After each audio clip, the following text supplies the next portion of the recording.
Hello everyone, स्वागत है आप सभी का आपके यूट्यूब चैनल एसपी क्लासेस में। स्टार्ट करते हैं कंक्रीट टेक्नोलॉजी का ये ऑब्जेक्टिव क्वेश्चन।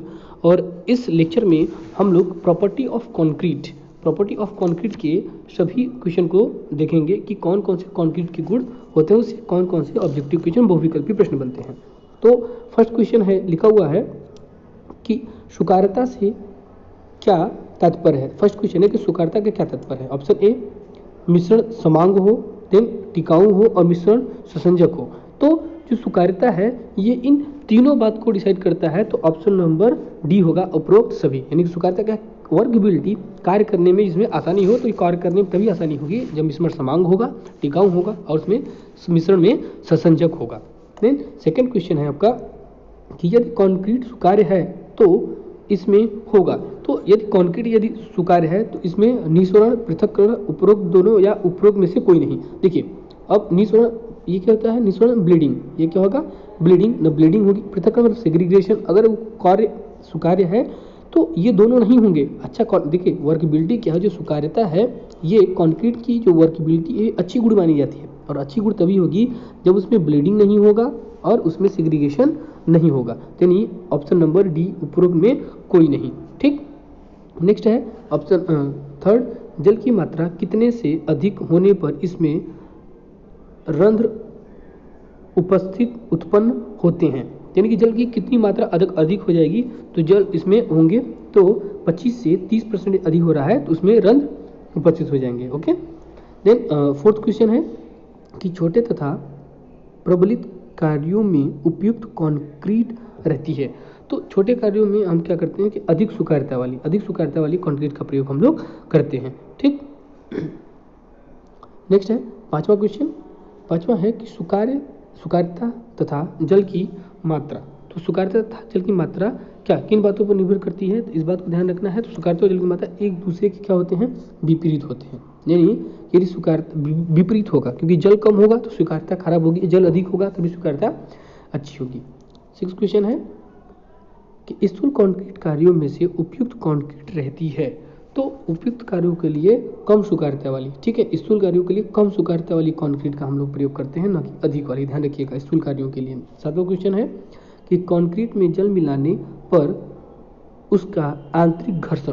तो कंक्रीट में जब हम जल मिलाते हैं तो उसका आंतरिक घर्षण क्या हो जाता है, कम हो जाता है, क्योंकि पानी पड़ने के बाद कंक्रीट एक दूसरे से लेयर से जुड़ जाती है। ओके, नेक्स्ट है आठवां क्वेश्चन है आपका, मिलावे के कणों का आंतरिक घर्षण कम किया जा सकता है। तो आंतरिक घर्षण किससे कम किया जा सकता है, हम सतही क्षेत्रफल को घटा करके उसका आंतरिक घर्षण क्या कर सकते हैं, कम कर सकते हैं। नौवां क्वेश्चन है कंक्रीट में अधिक जल मिलाने पर। तो कंक्रीट में जब अधिक जल मिलाएगा तो क्या होगा, उसकी सामर्थ्य क्या हो जाती है, घट जाती है। देखिए सुकार्यता तो बढ़ जाएगी लेकिन उसकी सामर्थ्य क्या हो जाएगी, घट जाएगी। इसी वजह से हम किसी भी कंक्रीट में उस भार के 0.4% ही उसमें कंक्रीट में जल मिलाते हैं। ऐसा क्वेश्चन है अच्छी सुकार्यता वाली कंक्रीट में। तो अच्छी सुकार्यता वाली कंक्रीट में क्या होना चाहिए कि देखिए अच्छी अगर सुकार्यता वाली कंक्रीट है तो न ही उसमें सेग्रीगेशन होना चाहिए, न ही उसमें ब्लीडिंग होना चाहिए। यानी इसमें से ये ऑप्शन नंबर सी क्या होगा, सही होगा कि ब्लीडिंग एंड सेग्रीगेशन नहीं होता है। ओके, 10वां क्वेश्चन है, देखिए बहुत इंपॉर्टेंट ये क्वेश्चन आते हैं, इसको ध्यान से आपको देखना पड़ेगा। 11वां क्वेश्चन है कि पृथक्करण को कम किया जा सकता है। तो पृथक्करण को हम कैसे कम कर सकते हैं, देखिए कंक्रीट को कम ऊंचाई से फेंक कर हम अलग कर सकते हैं, बिल्कुल सही। सीमित मात्रा में जल मिलाकर, बिल्कुल सही। और वाइब्रेटर की सीमित का प्रयोग करके भी, यानी उपरोक्त सही। यानी ऑप्शन नंबर डी, यहाँ पर तीनों जो होंगे ऑप्शन वो क्या है, सही है। नेक्स्ट 12वां है सहनन के दौरान अवयवों के द्वारा जल को बांधे न रह पाने के कारण होता है। तो अब देखिए क्या होता है कि जब नहीं बन पाएंगे तो क्या हो जाएगा, उनसे ब्लीडिंग होगी। यानी कि पानी के ब्लीडिंग में क्या होता है कि पानी सीमेंट को अपने साथ लेकर बह जाती है।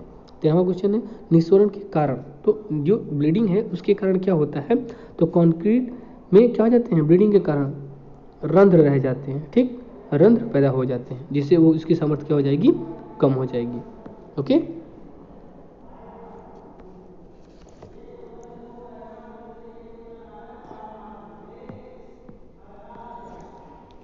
चौदहवां क्वेश्चन है कि प्रबलित सीमेंट कंक्रीट में प्रबल क्षणों के नीचे जल किसके कारण एकत्रित होता है? तो जो देखिए प्रबलित सीमेंट कंक्रीट है उसके कारण जो जल निकलित होगा वो ब्लीडिंग के कारण होता है। अब ब्लीडिंग कब होगा? जब पानी की मात्रा ज़्यादा होगी। 15 निःसरण को कम किया जा सकता है। तो निःसरण को किसके द्वारा कम किया जा सकता है?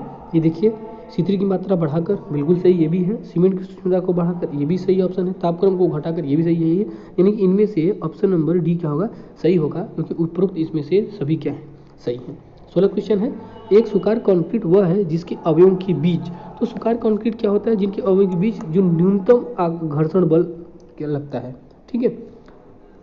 15 नेक्स्ट है आपका 17वां क्वेश्चन कि निम्न से किसकी स्वीकार्यता अधिक होती है? तो किसकी स्वीकार्यता अधिक होगी? जिसमें चिकनी सतह वाले जो कंक्रीट होंगे उनकी स्वीकार्यता क्या होगी? अच्छी होगी। स्वीकार्यता का मतलब है वर्कबिलिटी। क्या है? वर्कबिलिटी। 18वां क्वेश्चन है, निम्न कंक्रीट को निम्न से अधिक तापक्रम पर प्रयोग नहीं किया जा सकता है। तो हम जो कंक्रीट का प्रयोग करते हैं वो कोशिश करते हैं कि 40 डिग्री से अधिक तापक्रम पर इसका क्या हो, कोई भी संरचना का निर्माण न किया जा सके। देन 19 क्वेश्चन है, किस परीक्षण द्वारा स्वीकार्यता को मापा जाता है? तो ध्यान रखिएगा, औपात परीक्षण, ये भी इसी स्वीकार्यता से चेक करते हैं। वीबी टेस्ट द्वारा भी किया जाता है। सहनन परीक्षण द्वारा, यानी कि उपरोक्त क्या है? सभी इन तीनों परीक्षण द्वारा हम लोग वर्कबिलिटी को चेक करते हैं। यानी औपात slump test, VB test and सहनन कॉम्पैक्टिंग टेस्ट हम लोग स्वीकार्यता के लिए करते हैं। नेक्स्ट 20वां क्वेश्चन है जो आपका, अति प्रबलित कंक्रीट कार्यों के लिए संतुष्ट औपातन का मान होता है। तो इसका जो मान होता है वो 500 से 100 के बीच होता है। नेक्स्ट 21 है, उथले खंड जैसे कड़क पेवमेंट के लिए संयुक्त औपातन का मान होता है। ऑप्शन नंबर सी, अत्यधिक कम होना चाहिए। और औपातन शंकु की ऊपरी चौड़ाई, अब देखिए जो शंकु है, औपातन शंकु मतलब औपात परीक्षण जो इस तरीके से होता है, तो इसकी ऊपरी चौड़ाई अनुपात क्या होता है? जैसे कहना है, ऊपर क्या होगा? 10, देन नीचे की चौड़ाई जो होगी वो 20, इसकी जो ऊंचाई होती है वो 30। तो 10, 20, 30, option number C. Okay, I hope ये सारी चीज़ें समझ में आई होंगी। Thank you.